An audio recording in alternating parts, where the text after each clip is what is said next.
ഈ ഗവൺമെന്റിനെ തകർക്കാൻ എല്ലാവരും കൂടി ഇറങ്ങിയിരിക്കുകയാണ്. ഇപ്പൊ എന്തെങ്കിലും ഒന്ന് പറഞ്ഞാൽ ഉടനെ എന്താണ് തങ്ങളെ പറ്റി പറഞ്ഞു, ജമാഅത്തെ ഇസ്ലാമിയെ പറ്റി പറഞ്ഞാൽ സമുദായത്തെ പറ്റി പറഞ്ഞു. അതിന് കുറെ മാധ്യമങ്ങൾ അല്ലേ, മാധ്യമങ്ങൾ ഇങ്ങനെയുണ്ടോ വശങ്ങൾ? നമുക്കെതിരായിട്ട് എന്തെങ്കിലും ഒരു വാർത്ത കിട്ടിയാൽ മതി, വലിയ വാർത്തയാണ്. നിങ്ങൾ നോക്കൂ, ഇന്നലെ ഒരു വലിയ സംഭവം നടന്നിട്ടുണ്ട് കേരളത്തിൽ. നിങ്ങൾ ആരും അറിഞ്ഞിട്ട് പോലും ഉണ്ടാവില്ല. ഒരു കോൺഗ്രസിന്റെ DCC ട്രഷറർ വിജയൻ, അദ്ദേഹത്തിന്റെ മകനും അല്ലേ, രണ്ടുപേരാണ് മരിച്ചത്. സാധാരണ പറഞ്ഞാൽ ആത്മഹത്യ ചെയ്തു.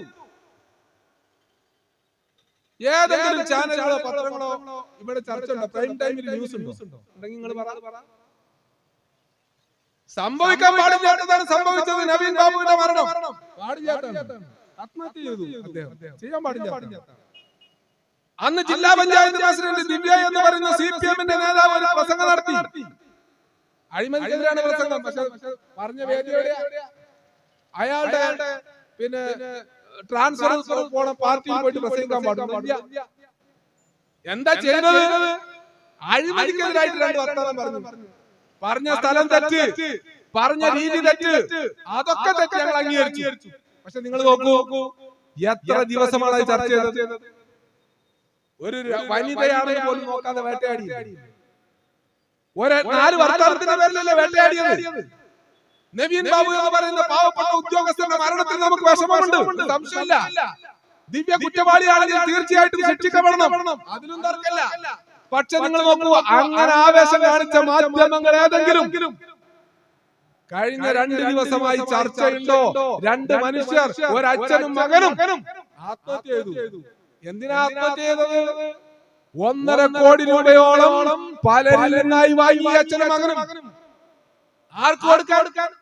കോൺഗ്രസിന്റെ നേതാക്കന്മാർക്ക് കൊടുക്കാൻ. എന്തിന്? വയനാട്ടിലെ റൂറൽ അർബൻ ബാങ്കിങ് നിയമനം കൊടുക്കാൻ. അവിടുത്തെ ഒരു ബാങ്കിൽ, സഹകരണ ബാങ്കിൽ നിയമനം കൊടുക്കാൻ ആളുകളുടെ കയ്യിൽ നിന്ന് പണം വാങ്ങി. ആ പണമൊക്കെ ഉത്തരവാദിത്തപ്പെട്ട നേതാക്കന്മാർക്ക് കൊടുത്തു. IC ബാലകൃഷ്ണൻ MLA-ക്ക് 17 ലക്ഷം രൂപ കൊടുത്തു എന്നാണ് പറഞ്ഞത്. 17 ലക്ഷം. ബാക്കിയുള്ളവർക്കൊക്കെ കൊടുത്തു. നേതാക്കന്മാർക്കൊക്കെ വീതിച്ചു. ഇവർക്കാർക്കും പണി കിട്ടിയില്ല. പണി കിട്ടില്ലെന്ന് മാത്രമല്ല, പൈസ തിരിച്ചു വെച്ചപ്പോ കൊടുക്കാൻ പറ്റുന്നില്ല. ഈ അച്ഛനും മകനെയും എല്ലാവരും ബുദ്ധിമുട്ടിക്കാൻ തുടങ്ങി. ജീവിക്കാൻ കഴിയാത്ത സാഹചര്യം വന്നപ്പോ 2 മനുഷ്യന്മാർ ജീവിതം അവസാനിപ്പിച്ചു. നമ്മുടെ നാട്ടിലെ ഏതെങ്കിലും ചാനലുകളിൽ ചർച്ച ഉണ്ടോ? ഒരു DYFI-യുടെ യൂണിറ്റ് സെക്രട്ടറിയെ മാറുന്നു കണ്ടു കഴിഞ്ഞാൽ നിങ്ങൾ വാർത്തയാക്കൂലേ? രാവിലെ മുതൽ വൈകുന്നേരം വരെ ചർച്ചയാക്കൂലേ? KPCC-യുടെ സംസ്ഥാന vice president Kalpetta MLA Siddique, ആ ദേവാസുരം സിനിമയിലെ ഏതെങ്കിലും ചാനലിൽ ചർച്ച ഉണ്ടോ? ഉണ്ടെങ്കിൽ കണ്ടിട്ടില്ല? ദുബായിൽ ഇടത്തെ കാലിലെ ചെരുപ്പ് വലത്തെ കാലിലെ ചെരുപ്പ് തരണം ദേവാസുരം. അതേമാതിരിയാണ് ചെരുപ്പ് തരണം സിദ്ദീഖ്. ചർച്ചല്ല, ഒരു പ്രശ്നമില്ല. കോൺഗ്രസ് പ്രശ്നമില്ല, മനസ്സിലായില്ലേ? അതാ നമ്മുടെ നാട്ടിലെ സ്ഥിതി. കോൺഗ്രസ് ആണെങ്കിൽ, ലീഗ് ആണെങ്കിൽ എന്ത് തോന്നിയാസം ചെയ്യാം, ഒരു കുഴപ്പമില്ല. DYFI-യുടെ ഒരു യൂണിറ്റ് സെക്രട്ടറി ഒരു ബലാത്സംഗ കേസിൽ പെട്ടാൽ എല്ലാ ദിവസവും ചർച്ച ചെയ്യും. തെറ്റാണെങ്കിൽ ചർച്ച ചെയ്തോട്ടെ. സിനിമാ നടൻ സിദ്ദീഖ് കോൺഗ്രസ്.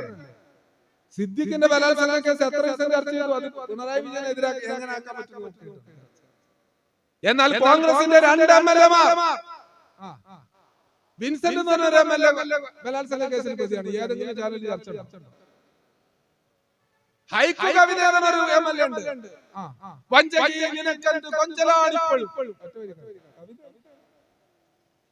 കവിതയാണ്. രണ്ടാമതൊന്നും കൂടി ചൊല്ലുന്നത് കോൺഗ്രസിന്റെ നേതാവാണ് എൽദോസ് കുന്നപ്പള്ളി. ബലാത്സംഗ കേസിലെ പ്രതിയല്ലേ? എവിടെയെങ്കിലും ചർച്ച ഉണ്ടോ? കോൺഗ്രസിന്റെ നേതാക്കന്മാരാണെങ്കിൽ ചർച്ചയില്ല, ലീഗിന്റെ നേതാക്കന്മാരാണെങ്കിൽ ചർച്ചയില്ല. CPM-ന്റെ അനുഭാവികളെങ്കിലും ആണെങ്കിൽ നമ്മുടെ നാട്ടിലെ ചാനലുകൾക്ക് വലിയ ചർച്ച അല്ലേ? ഇത് ഈ കാര്യത്തിൽ മാത്രമാണ്.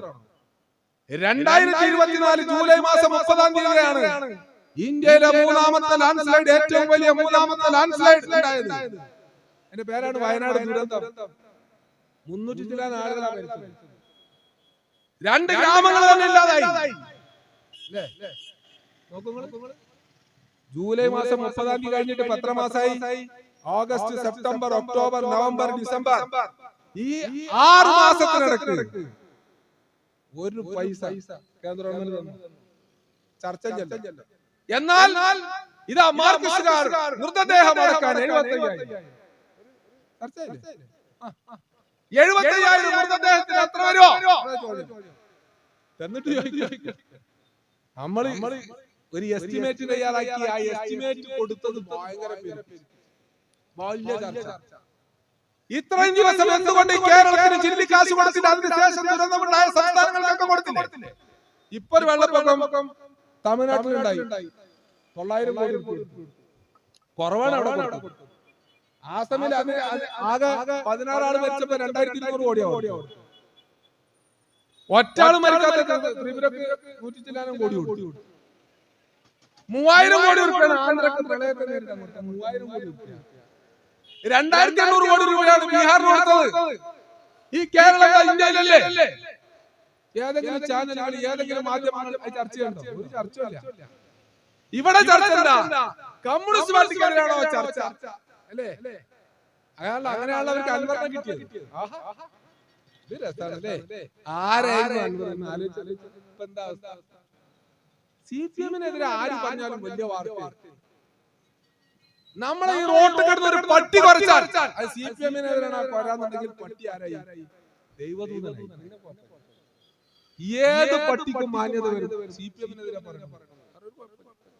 നമ്മുടെ നാട്ടിലെ ഏറ്റവും മോശക്കാരനായിക്കോട്ടെ, ബലാത്സംഗ കേസിലെ പ്രതി ആയിക്കോട്ടെ, കള്ളുടിയനായിക്കോട്ടെ, പിന്നെന്താ പറയാ വയക്കാളി ആയിക്കോട്ടെ, ആരോ ആയിക്കോട്ടെ, നാട് റോട്ടിൽ നിന്ന് CPM-നെ തെറി പറഞ്ഞാൽ, CPM-നെ കുറ്റം പറഞ്ഞാൽ പിന്നെ അയാൾ ആരായി? വിശുദ്ധനായി. മാധ്യമങ്ങൾ ഭയങ്കര എന്തായിരുന്നു അൻവറിനോട് എടുത്തിരുന്ന സമീപനം? ഓർമ്മയില്ല? അൻവറിനെ അടുപ്പിച്ചിരുന്നില്ലല്ലോ. എല്ലാ ചാനലുകളും അൻവറിനെതിരായിരുന്നില്ല. കാട്ടുകള്ളൻ എന്നല്ലേ പറഞ്ഞത്? ഭൂമി കള്ളൻ, സർക്കാർ ഭൂമി തപ്പിയെടുത്ത് തടയണുണ്ടാക്കിയവൻ, എന്തൊക്കെയാ പറഞ്ഞത്? ആ അൻവർ CPM-നെതിരെ പറയാൻ തുടങ്ങി കഴിഞ്ഞപ്പോ വിശുദ്ധനായി. ഒരു കുഴപ്പമില്ല അല്ലേ? ആ അൻവറിന്റെ സ്ഥിതി ഇപ്പൊ എന്താ നിങ്ങൾ കാണുന്നില്ലേ? ആദ്യത്തെ ദിവസം പ്രകടനം നടത്തി, പൊതുയോഗം നടത്തി, സഖാക്കളെ പ്രസംഗം ഓർമ്മ ഉണ്ടാവും. ആദ്യത്തെ പ്രസംഗം സഖാക്കളെ നോക്കിയാ പറ്റ സഖാവില്ല. എല്ലാരും കൂടെ കാരണം ഫേസ്ബുക്കിൽ നമ്മളൊക്കെ ആൾക്കാരായിരിക്കല്ലോ. ഞാനൊക്കെ കാരണം കടന്നൽ രാജാവല്ലേ. നമ്മളൊക്കെ കൂടെ ആയിരുന്നു. കാരണം മൂപ്പര് പറഞ്ഞ കാര്യങ്ങളൊക്കെ ശരിയുണ്ട്. നമുക്ക് ഹെൽമെറ്റ് 3 ആള് ഹെൽമെറ്റ് പിന്നെ പോകുമ്പോ ഹെൽമെറ്റ് ഇടാതെ പിടിച്ചു കഴിഞ്ഞാൽ LC സെക്രട്ടറി പറഞ്ഞ കായ് കൊടുത്തില്ല പോലീസ്. അതിനെപ്പറ്റി അൻവർ പറഞ്ഞ നമുക്ക് നമ്മൾ വിളിച്ചിട്ട് SI കേട്ടിട്ടില്ല. ഇവര് പറഞ്ഞ കാര്യം കല്ലും മണ്ണും വരുന്ന വണ്ടികൾ പിടിക്കുന്നു. നമുക്ക് തോന്നുന്നു ശരിയല്ലേ? നമ്മളെ CIT-യിലെ ജില്ലാ കമ്മിറ്റിയിലെ ഒന്നും ചർച്ച പറഞ്ഞല്ലേ? വണ്ടി പിടിക്കുന്നതിനെതിരെ നമ്മൾ നിരന്തരം പിന്നെ പറഞ്ഞുകൊണ്ടിരിക്കുന്ന ആളുകളല്ലേ? പക്ഷേ പിന്നീട് മൂപ്പരുടെ യഥാർത്ഥ പ്രശ്നം എന്തായിരുന്നു? യഥാർത്ഥ പ്രശ്നം മൂപ്പര് ദരിദ്രനായി പൊട്ടി പൊളിഞ്ഞപ്പോ സൗത്ത് പിന്നെ എന്താ പറയാ ആഫ്രിക്കയിലെ ഒരു രാജ്യത്ത് പോയി ഒരു ചെറിയ സ്വകാര്യമായിട്ട് സ്വർണ്ണഖനി തുടങ്ങാം. ചെറിയ സ്വർണ്ണഖനി തുടങ്ങിയവിടെ ചെറുകിട രീതിയാണ്. അവിടുത്തെ സ്വർണ്ണം കടത്തി വരുമ്പോഴാണ് ഈ പിടിക്കുന്നത്. അതാ മൂപ്പര പ്രശ്നം. എന്നിട്ട് മൂപ്പര് സഖാക്കളെ പ്രസംഗം തുടങ്ങി. ഒറ്റ സഖാവില്ല. ഓരോ ആൾക്കാർക്ക് പത്രക്കാർ പോകും. നിങ്ങളെ പേരെന്താ? മൈമുട്ടി. എവിടുന്നാ വരുന്നത്? അരീക്കോടുന്ന്. പാർട്ടി ആതാ? ലീഗ്. നിങ്ങളെ പേരെന്താ? കുഞ്ഞുട്ടി. എവിടുന്നാ വരുന്നത്? കുണ്ടോട്ടി. നിങ്ങളേതാ പാർട്ടി? ജമാഅത്തെ ഇസ്ലാമി. നിങ്ങൾ നോക്കൂ, എടക്കരയിലും നിലമ്പൂരിലും MLA ആയി നിൽക്കുന്ന അൻവറിന്റെ കൂടെ ഒരു പാർട്ടി മെമ്പർ ഒരാള് പോലും പോയില്ല എന്നതാണ് ഈ ചെങ്കൊടി പ്രസ്ഥാനത്തിന്റെ ഒറ്റ മനുഷ്യൻ. പിറ്റേ ദിവസം മുതലും പ്ലേറ്റ് മാറ്റി അല്ലേ? ആദ്യത്തെ ദിവസം എന്ന് പറഞ്ഞാൽ പിറ്റേ ദിവസം ഓർമ്മ ഉണ്ടാവും. എന്താ പറഞ്ഞത്? പിറ്റത്തെ ദിവസം പിറ്റത്തെ പൊതുയോഗത്തിൽ മുമ്പ് പ്രസംഗിച്ചതിന് ഓർമ്മ ഉണ്ടാകും. എന്ത് വിട്ട്? പ്രിയപ്പെട്ട സഖാക്കളെ എന്നുള്ളത് വിട്ടു. ആദ്യം കേറിയ ഉടനെ തന്നെ പറഞ്ഞു അസ്സലാമു അലൈക്കും. എത്ര പെട്ടെന്ന് അസ്സലാമു അലൈക്കും കഴിഞ്ഞിട്ട് മുമ്പ് രണ്ടാമത് പറഞ്ഞു ഓം ശാന്തി ശാന്തി ശാന്തി. ഹിന്ദുക്കൾക്ക് പിന്നെ പറഞ്ഞു ഉയരങ്ങളിലുള്ള കർത്താവിന് സ്വന്തം. മനസ്സിലായില്ലേ? ഇത് മൂന്നും പറഞ്ഞിട്ടാ രണ്ടാമത്തെ പ്രസംഗം. ആ പ്രസംഗത്തിലാണ് മൂപ്പര് പറഞ്ഞത് ഞാൻ മാർക്സിസ്റ്റ് പാർട്ടിയിൽ നിന്ന് പോകാനുള്ള കാരണം എന്താണ്? ഞാൻ മുസ്ലിം ആയതുകൊണ്ടാണ് മാർക്സിസ്റ്റുകാരൻ അംഗീകരിക്കാത്തത്. ആ കൂട്ടത്തിൽ മൂപ്പര് ഒരു കാര്യം കൂടി പറഞ്ഞു. എന്താ പറഞ്ഞത്? സിപിഎമ്മിന്റെ ജില്ലാ സെക്രട്ടറി വർഗീയവാദിയാണ്. എങ്ങനെയുണ്ട്? EN മോഹൻദാസ് വർഗീയവാദിയാണ്.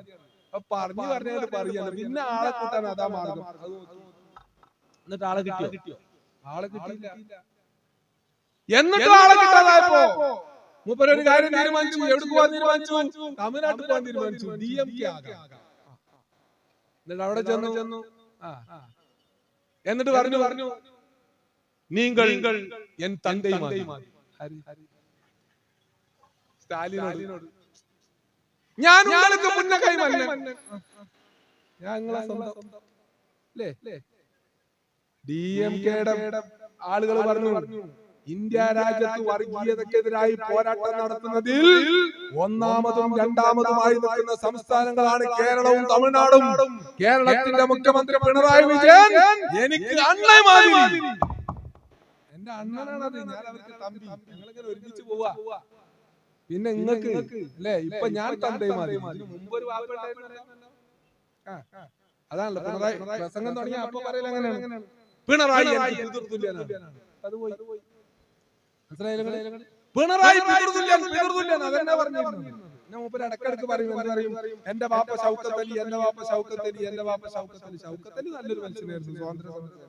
പക്ഷെ മൂപ്പര് ഇങ്ങനെ ഇടക്കിടക്ക് പറയുമ്പോ നമുക്ക് 15 മിനിറ്റ് സ്വന്തം വാപ്പാനെ വാപ്പനാളാണ് പറയുന്ന കാര്യം. ഞാൻ പറഞ്ഞു വന്നത് ആ മനുഷ്യന്റെ ഇപ്പോഴത്തെ ഒരു അവസ്ഥകൾ ആലോചിച്ചു. 650 രൂപ കൊടുത്തിട്ടാണ് പാലക്കാട് പ്രകടനം നടത്തിയത്.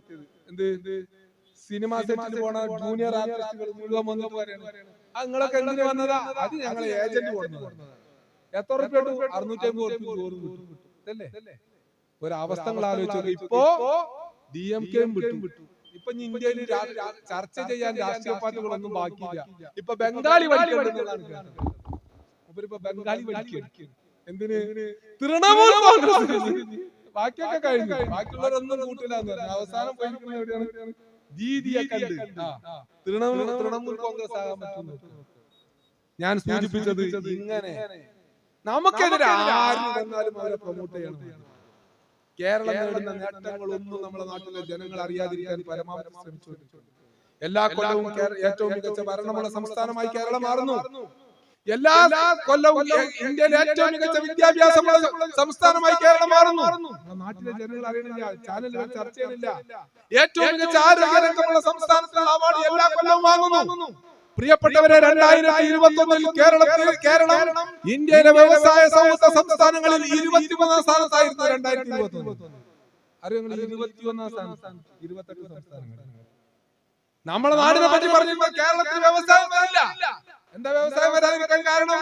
നല്ല റോഡില്ല, അസംസ്കൃത വസ്തുക്കൾ കിട്ടാനില്ല, കെട്ടിടങ്ങൾക്ക് പിന്നെ എന്താ പറയാ സർക്കാർ അംഗീകാരം കൊടുക്കില്ല, ഉദ്യോഗസ്ഥർ പിന്നെ എന്താ പറയാ അനുമതി ചോദിച്ചാൽ അനുമതി കൊടുക്കില്ല.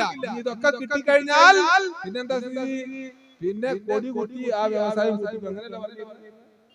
അവിടെയാണ് 2023 ഇന്ത്യയിലെ ഏറ്റവും മികച്ച 1ാം സ്ഥാനമുള്ള വ്യവസായ സൗഹൃദ സംസ്ഥാനമായി കേരളം മാറി. ഇന്ത്യയിലെ ഏറ്റവും മികച്ച സംസ്ഥാനം, 1ാം നമ്പർ സംസ്ഥാനം കേരള. ഇവിടെ ചർച്ച ഉണ്ടോ? ഒരു ചാനൽ അതൊന്നും ചർച്ച ചെയ്യില്ല. ചർച്ച ചെയ്യുന്നു വിചാരിക്കാൻ വേണ്ട.